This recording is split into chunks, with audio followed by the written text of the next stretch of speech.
Hey, everybody, and welcome to True Crime Paranormal with the Psychic Sisters.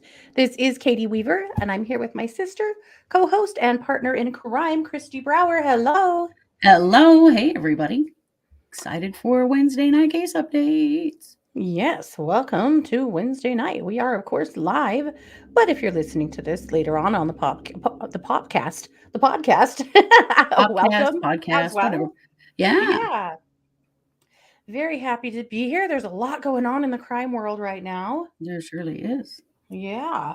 But before we get there, how you going? What you been doing all day? Well, I have pancreatitis, so not much. Let's just put it like that. So that's what you've been doing all day. Yeah, just resting. So I Well, actually held down a little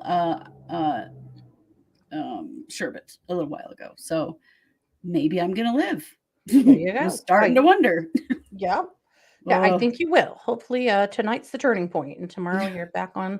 I was going to say on your feed, but that just seems so livestocky. It'll take a while before I'm really back on my feed. If you've ever had pancreatitis, you know this is not a fast process. Ugh, No, dang it. yucky.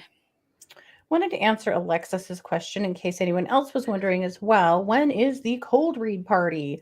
The cold Right. read party is the third Tuesday of the month. So this month, that will make it on the 19th.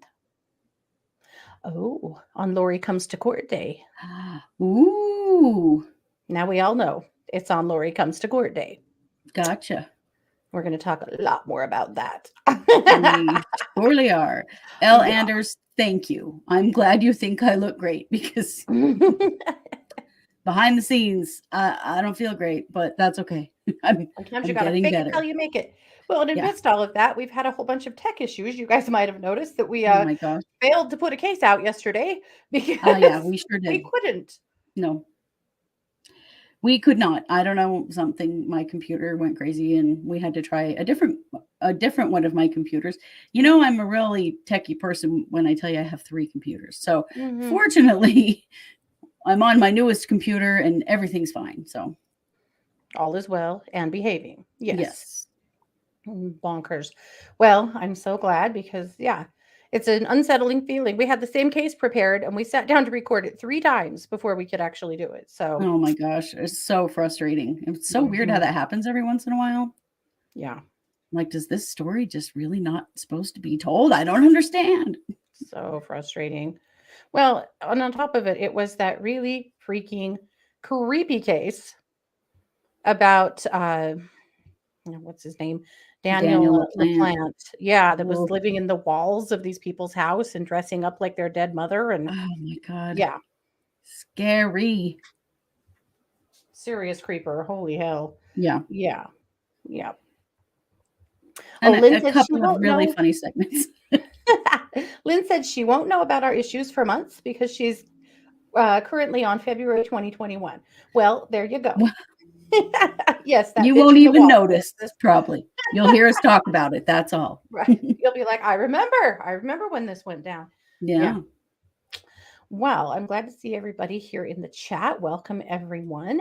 We have a lot of ground to cover, but I think let's hit the ground running with the Vallow Daybell case. That's kind of what everybody's thinking about. Yeah. So as you all know, yesterday the judge issued an order saying, or not yesterday, sorry, Monday.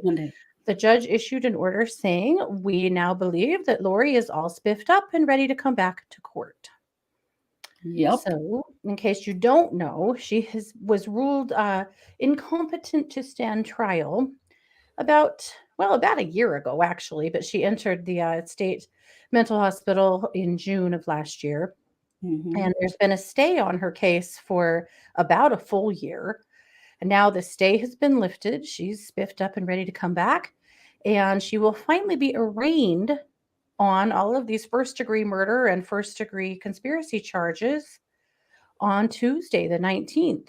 And believe you me, we will be here for it. We'll stream it. That's happening. There's two events happening that day.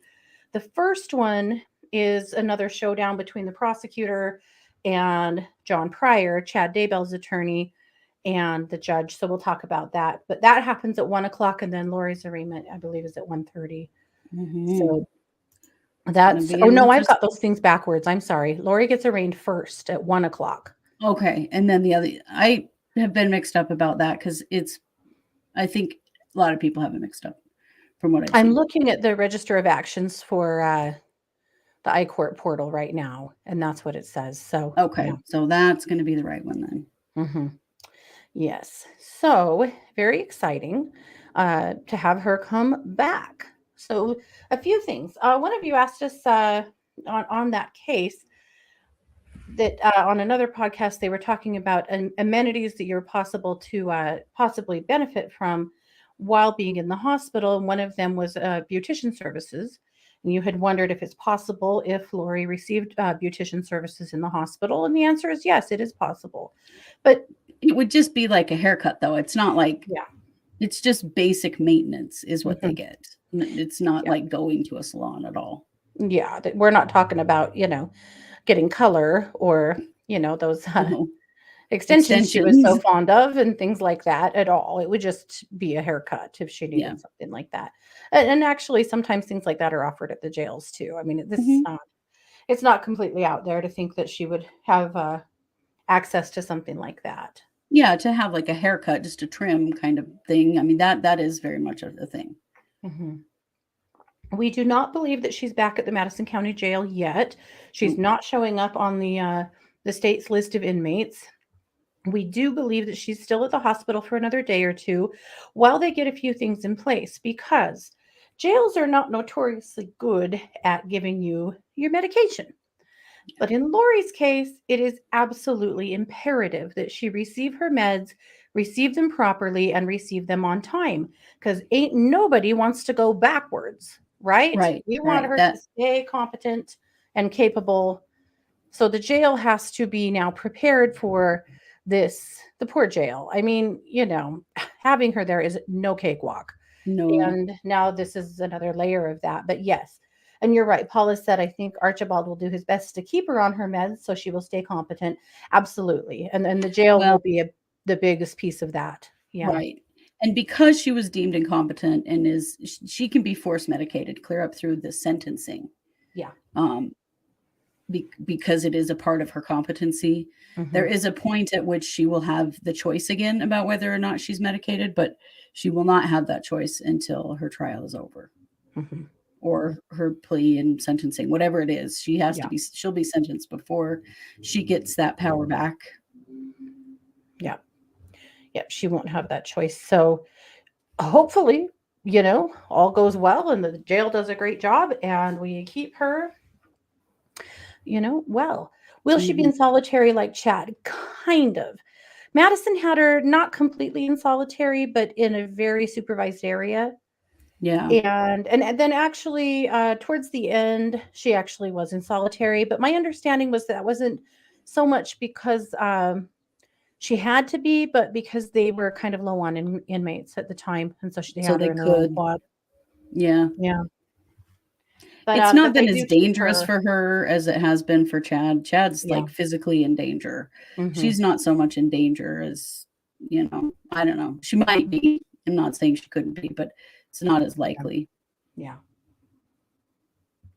But they do supervise her greatly. Yes. Yeah.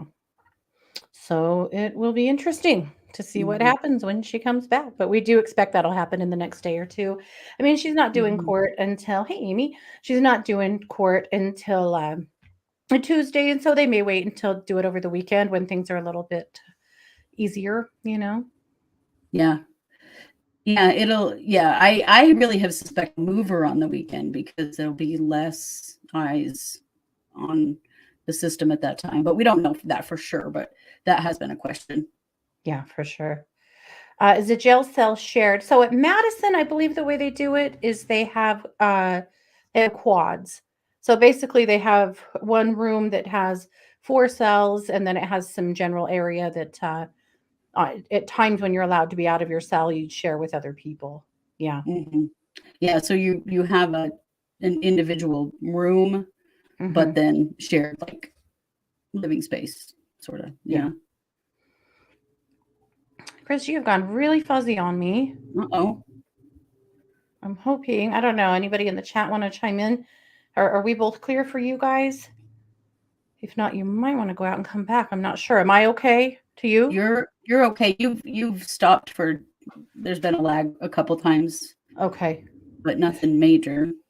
Part of our problem is we've had some weird storms that knocked the power out a couple of days ago that seemed to cause a little trouble with the lives. Yeah.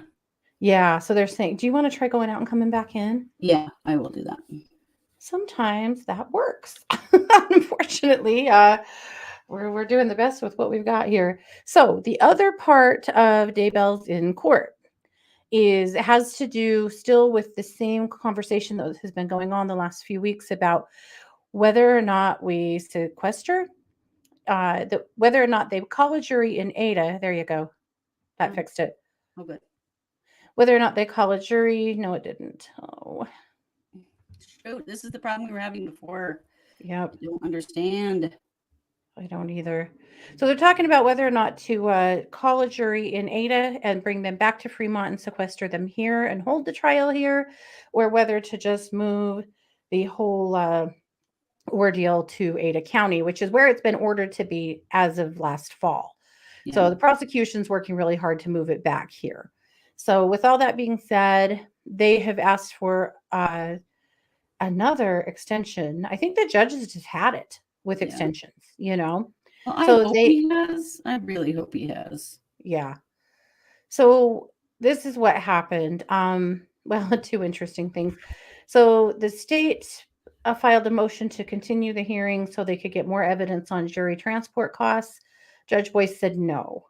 So he says, nope, we are still going forward. So, okay, so we still don't know what the hell we're talking about. So Chad's hearing is at 9 a.m. on Tuesday. 9 a.m. Oh my gosh. Okay. 9 a.m. and then Lori's is at 1 p.m. Okay, we will get this right. Anyway, so they asked for a continuance. They said no. Pryor also did not want that. And so they, anyway, so the answer is no. So it is happening at 9 a.m. on Tuesday. The other kind of interesting thing is that the prosecution and the defense have both subpoenaed the same people. They both want Fremont County Clerk Abby Mace and Ada County Lieutenant Travis Ruby. So both of them are going to be testifying during the transport trial venue conversation. And to the best of our knowledge, that will all be public, and we should be able to stream it. All of those things. So this will be the any first reason now. Yeah. This will be the first peek at Lori anybody has had in more than a year. About 18 months. Lori quit showing up to court about 18 months ago, but she'll have to be present for her arraignment. Oh, yeah. It's going to be really interesting to see her, see what this period in the hospital has done. You know, has she changed a lot? Has she not? We don't know. Yeah. What color is that hair? Everyone's so curious about her hair. Yeah. What color is that hair? Is it just gray? Yeah. Yeah. Ron Behavioral said, can't wait to see Lori's new candy lipstick color. Right. Yes. We may see that. We've wondered about it. Will we? Will she have a mask on, covering that smirk? Or well, they're not requiring masks currently because Chad hasn't been wearing one. No, that's true. Or my other question is, has she quit caring about all the superficial stuff? Or can she quit caring about those things? I don't know. When she first came to the jail, she was so vain. Mm-hmm.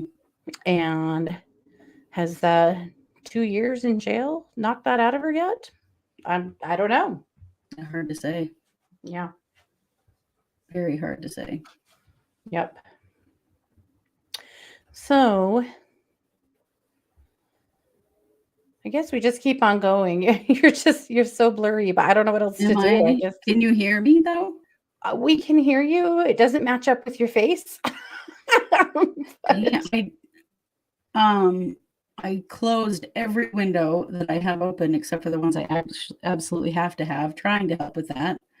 I do not know what's going on, guys.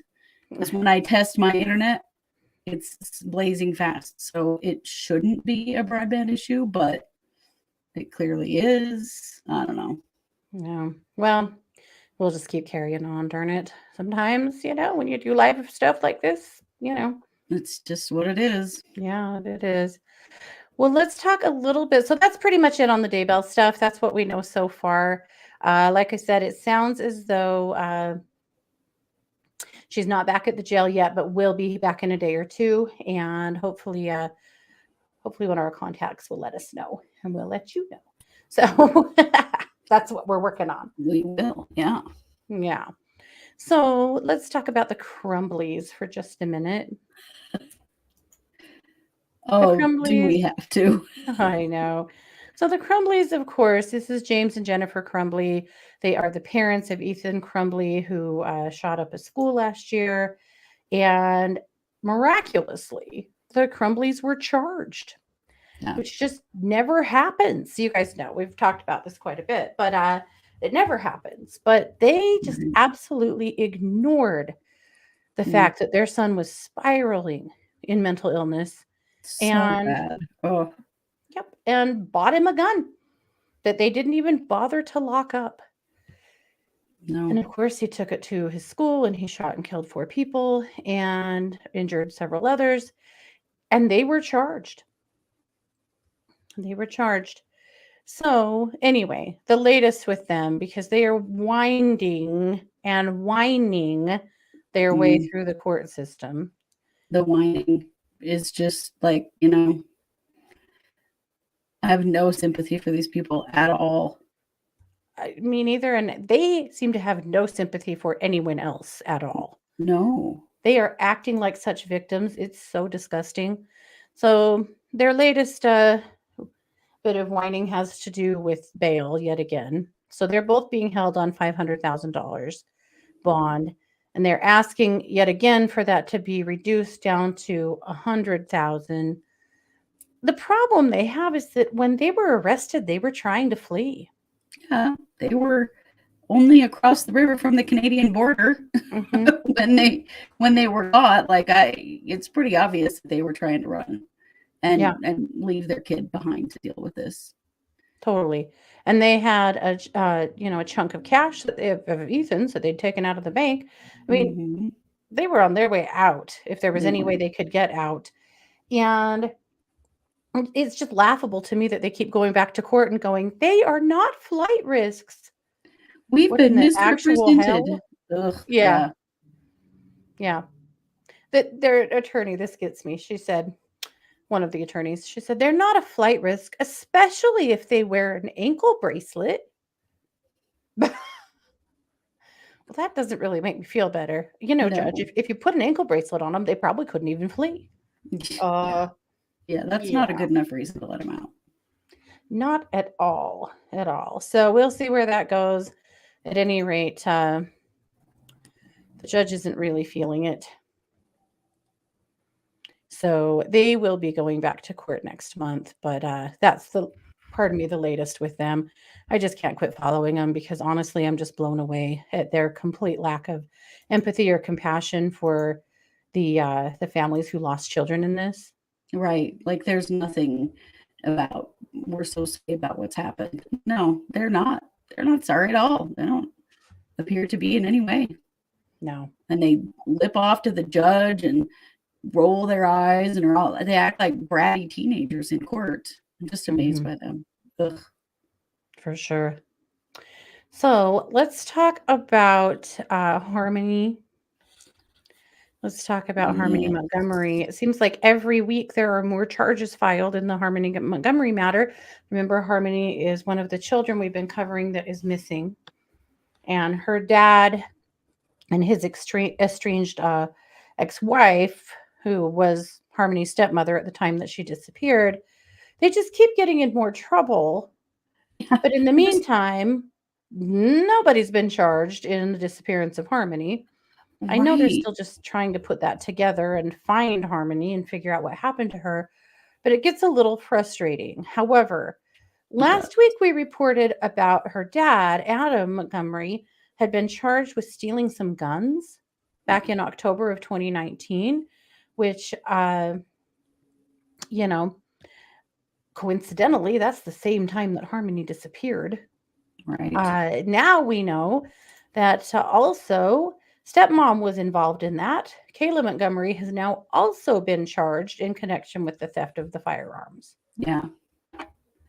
Yeah, which, and I know one of the things they're doing here is they are trying to hold these idiots in jail on whatever they can hold them on, Yeah. to hang on to them and hope that they're going to give something up eventually about Harmony. Yeah. But holy crap, I mean, what more is there to find on these dummies? Right. When they reported last week that they'd cut a plea deal with Kayla Montgomery. So it's But very now charged with frustrating. new stuff, but they, because there's the whole welfare fraud, and now the guns, and like the deeper they dig, the worse it gets. And we haven't even gotten to where is this missing child. Yeah. Not Yeah. cool. It's very frustrating. But there you go. More charges. Speaking about charges, let's talk about Sherri F. Papini. Oh. Oh, this woman. Oh my gosh. Do you guys remember this ass? She is the woman who disappeared in California several years ago, and there was a manhunt for weeks for her. This was in 2016. She was a mom and lived in a posh little neighborhood and had quite the nice little life, and vanished and was gone for weeks, I think 3 weeks. And there was a huge manhunt for her. When she showed back up, she had a chain wrapped around her waist. She was beat up, and she told this whole story about how 2 Hispanic women had kidnapped her and been torturing her and beating her up and all this shit. And people in their community were horrified. They were so scared about this happening. They were so freaked Oh, out. yeah. There was a ton of money raised to search for her, and her husband and her kids, she put everybody through so much. At the same time, there was another missing woman in a neighboring county who didn't get nearly the press, the help, the fundraising, the anything that Sherri F. Papini got. Yeah. Well, they finally have been able to prove that she's a big damn liar. She Yeah. was having an affair. She was at the home of an ex-boyfriend for Yeah. those 3 weeks. She was just on vacay. And What a fool. her injuries, she gave them to herself. So Can you imagine taking something that far? it is so disgusting. Yeah, she branded herself. Yeah, Yeah. Alexis, can you even imagine? Yes. So she's now very sorry, guys. She said, I will work for the rest of my life to make amends for what I have done. Oh, please, Sherri.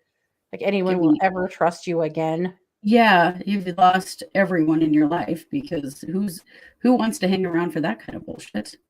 She's also deeply ashamed that she got caught. Yeah. Mm-hmm. This part, it just gets me.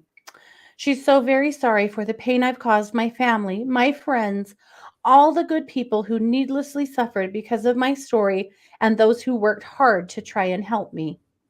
Oh, shut up, Yeah. Sherri, for Just Christ's sake. shut the hell up. But admitting it was a part of her plea deal. Yeah. So in She order to had to plead fess guilty, up.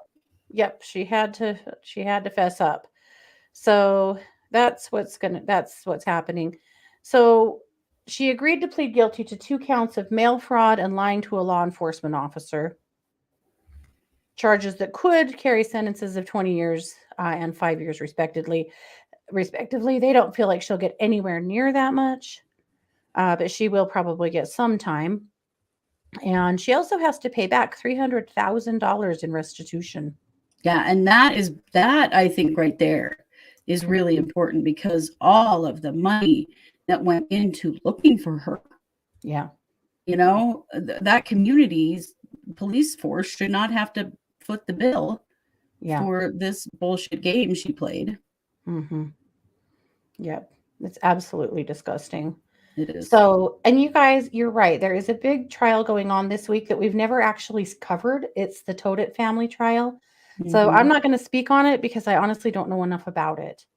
I don't either. It's not we'll keep an eye on it for sure. Yeah. Yes.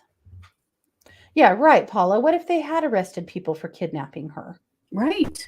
I mean, she didn't just freely come out with this info. She got caught. Well, okay, white people, if you don't stop accusing people of color and Black people of crimes that did not exist, I swear to God, that part makes me madder than any of it.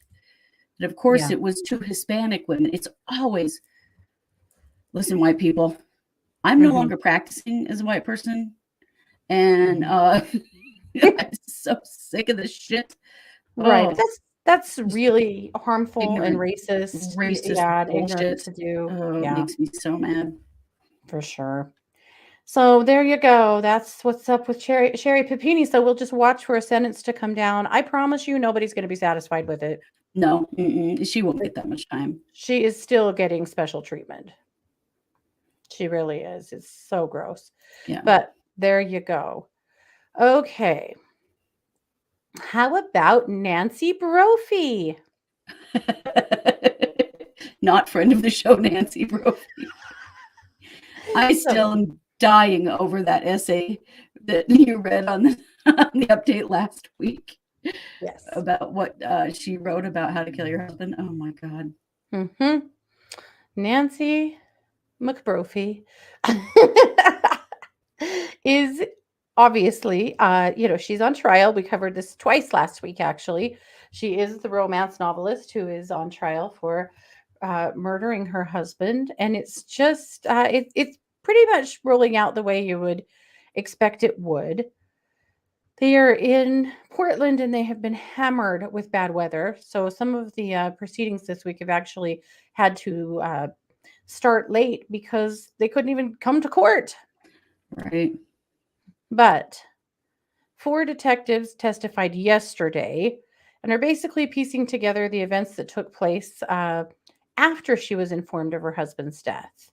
And basically what they said is when they told her about her husband's death, she showed up.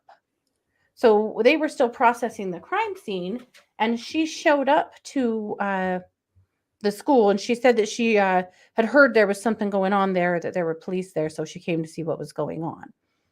And then, of course, they informed her that her husband, had been murdered. Yeah, no.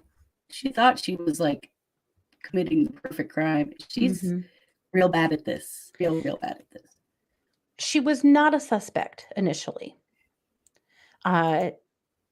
There was no reason to suspect her of anything in the very beginning.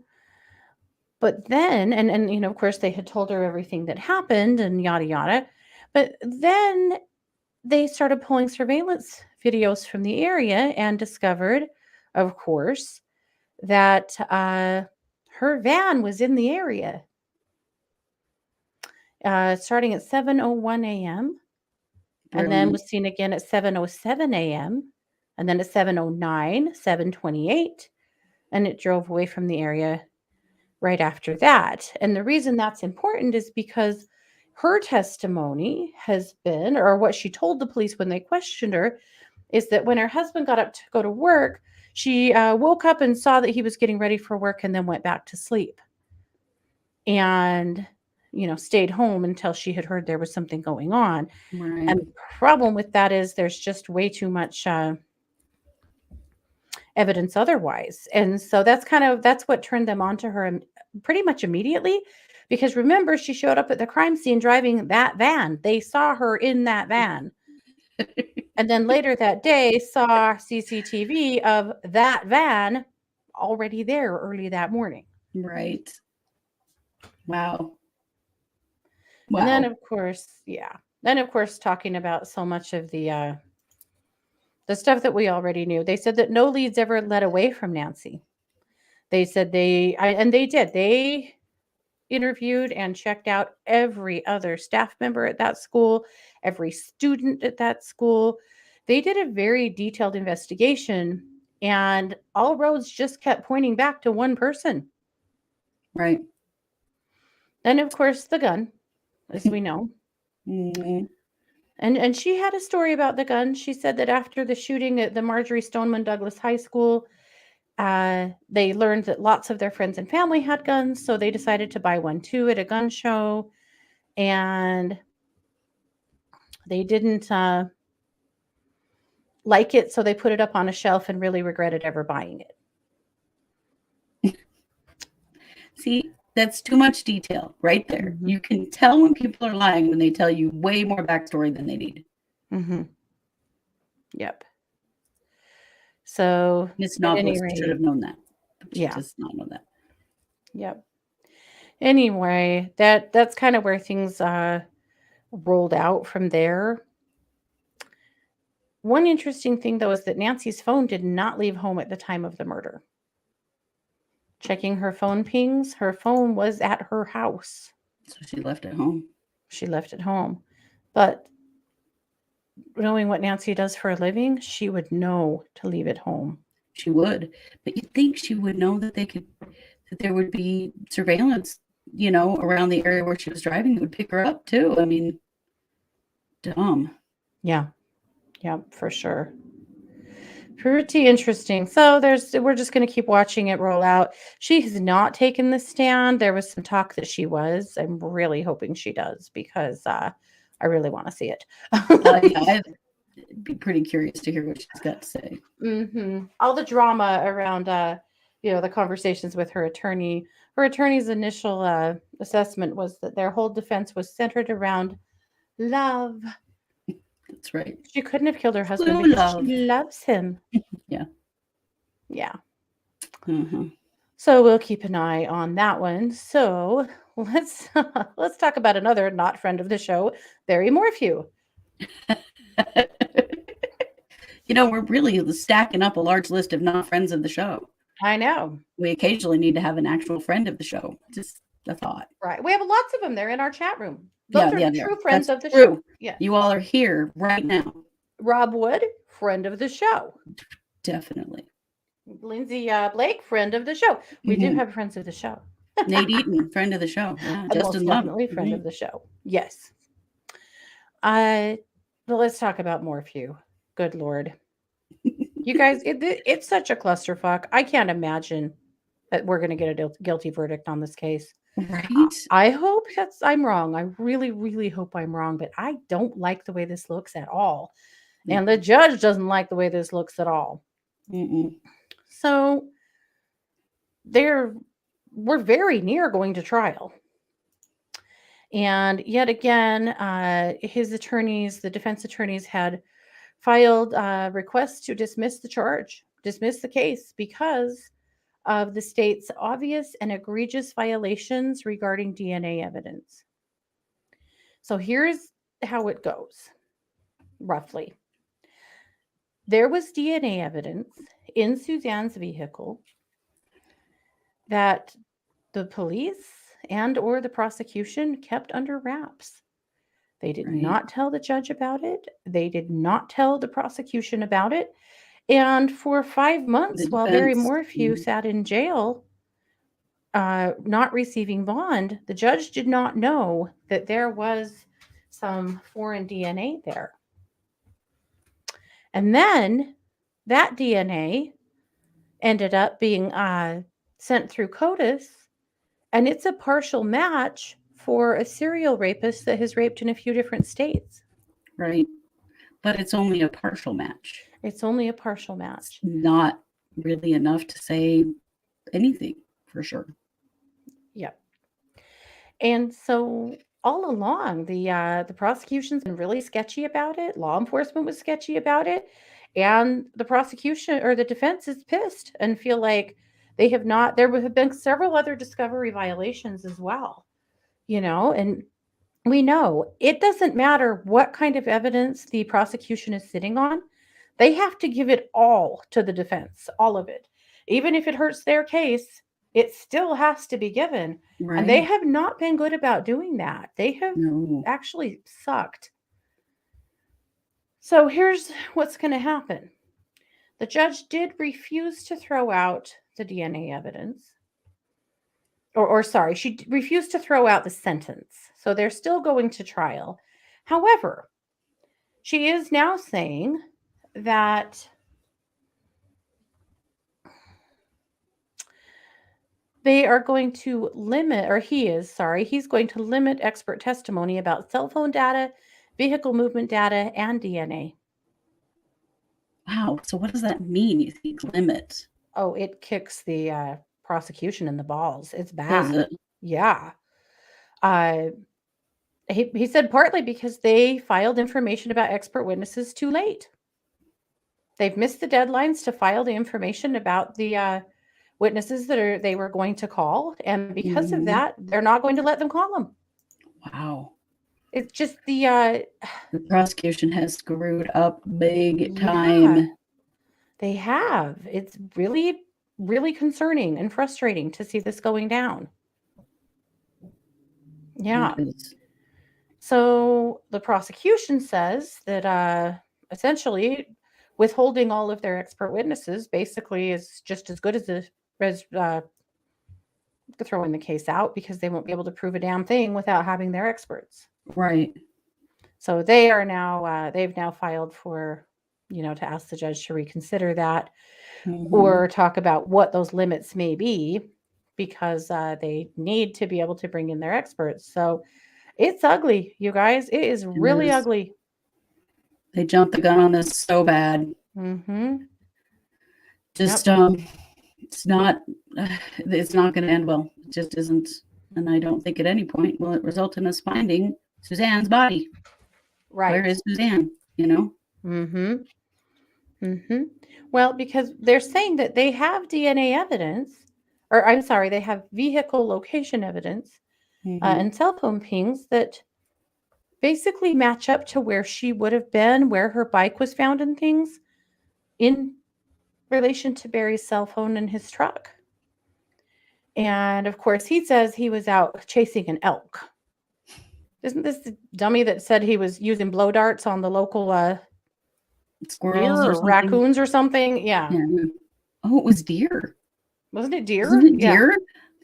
Yeah. That's why he had the blow dart gun. Or no, the trank gun? Oh, whatever. The trank gun or whatever. Yeah. Anyway. Thing to have. I think it's very concerning. Ron Behedral said Barry Morphew will pass over when his Bobcat drives over him in reverse. Yeah. Right?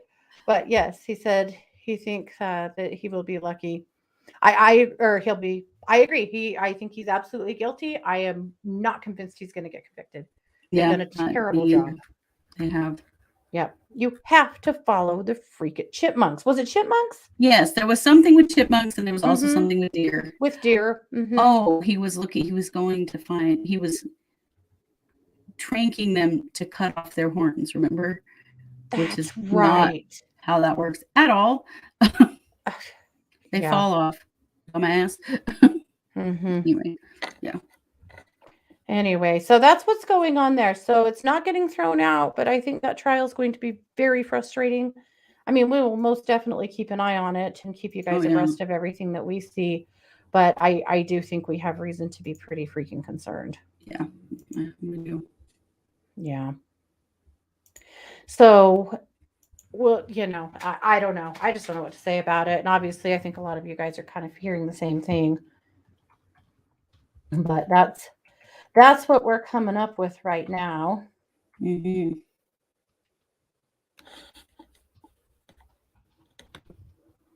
Okay.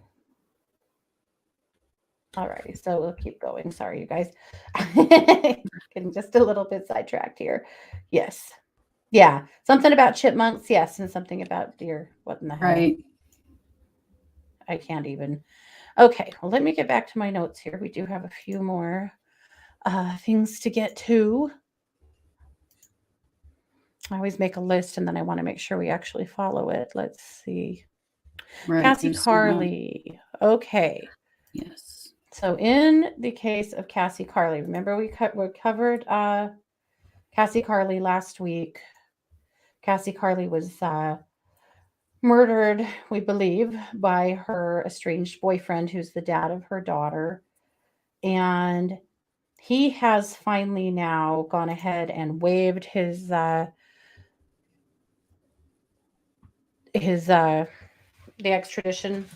So they're not going to have to fight to extradite him now. So he's currently I believe he's in Tennessee. Yeah. So Marcus Spanavello.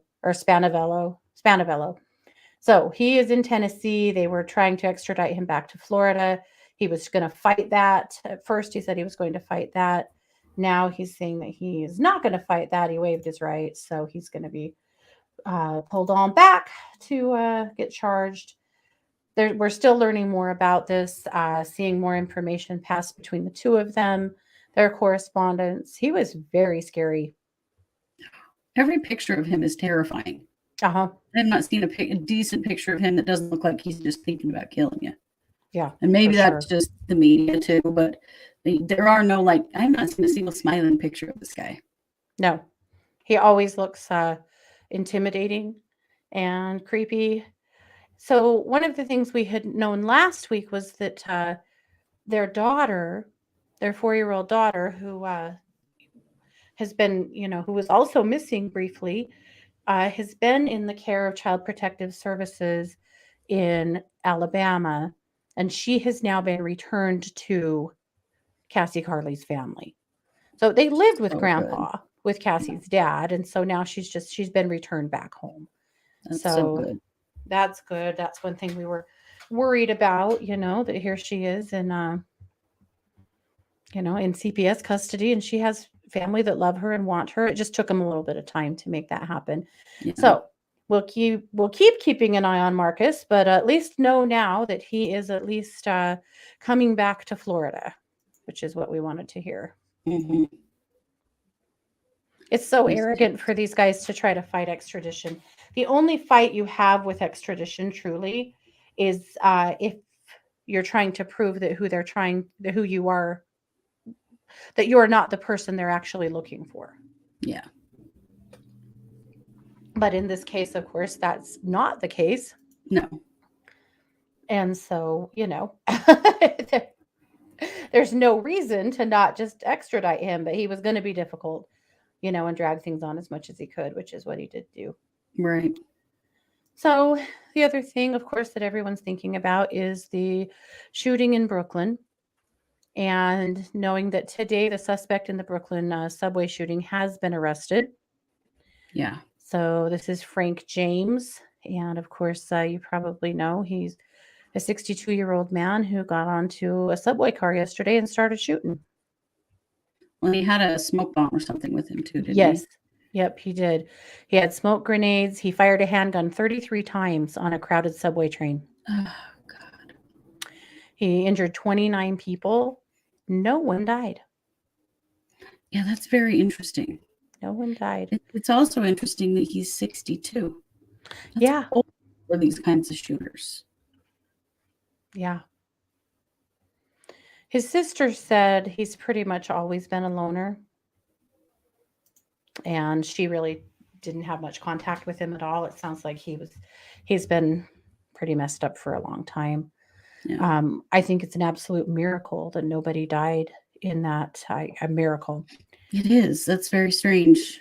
It could have been so. I don't even know how you could intentionally, like, shooting that many bullets. How could you not, there's no way you could aim to not kill anybody.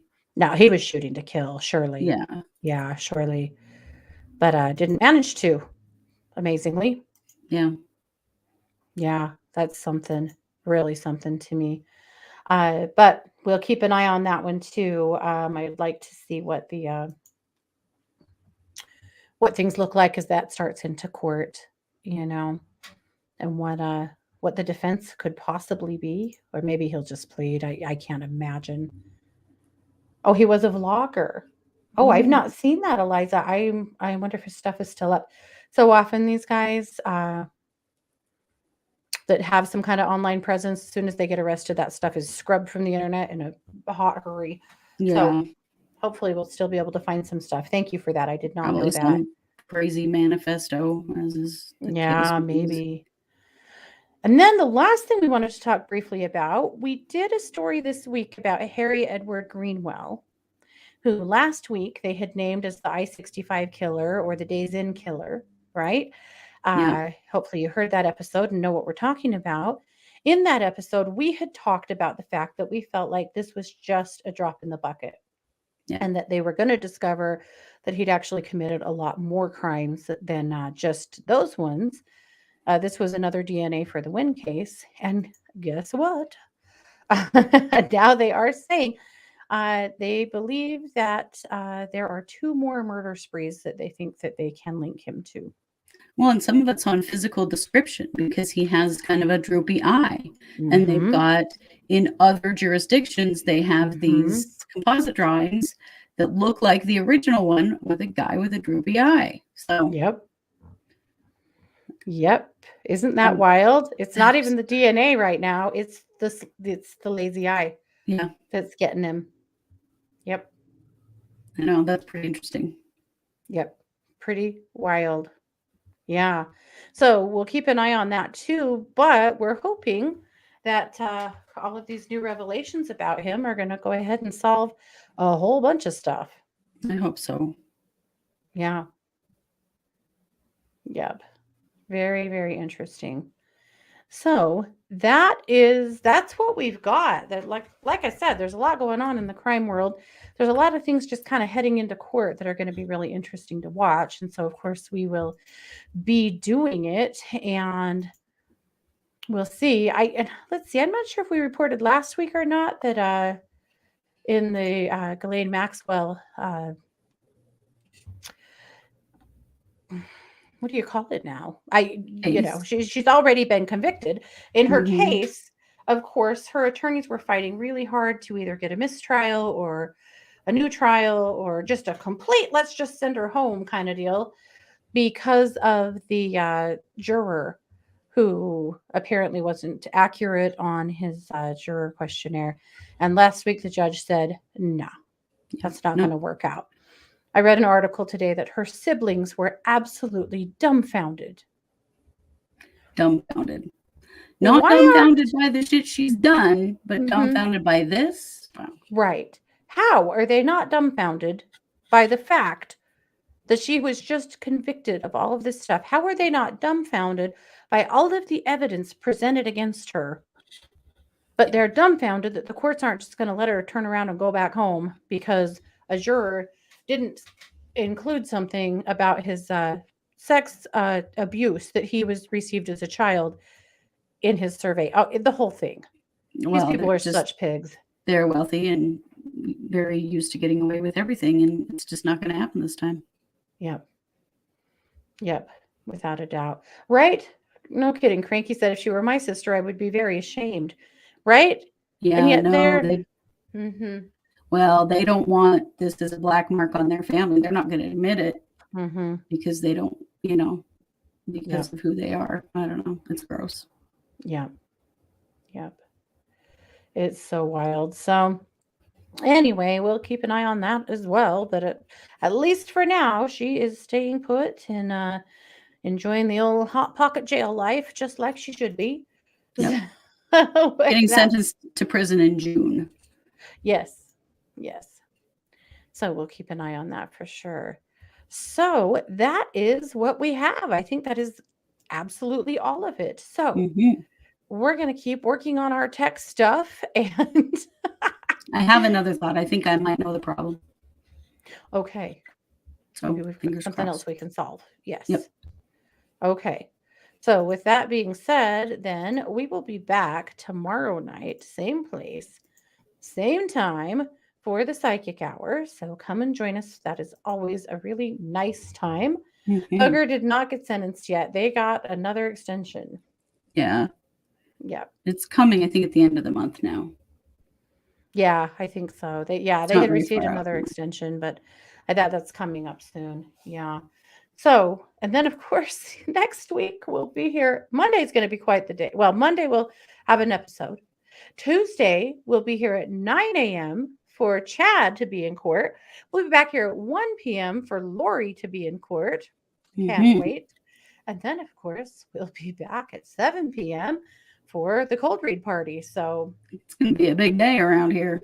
Right. Better eat our Wheaties. It's going to be a big one. So lots of good stuff. So thanks you guys so much for being here. We appreciate you so much. This has been yet another production of True Crime Paranormal with the Psychic Sisters. Take care. Bye, everybody.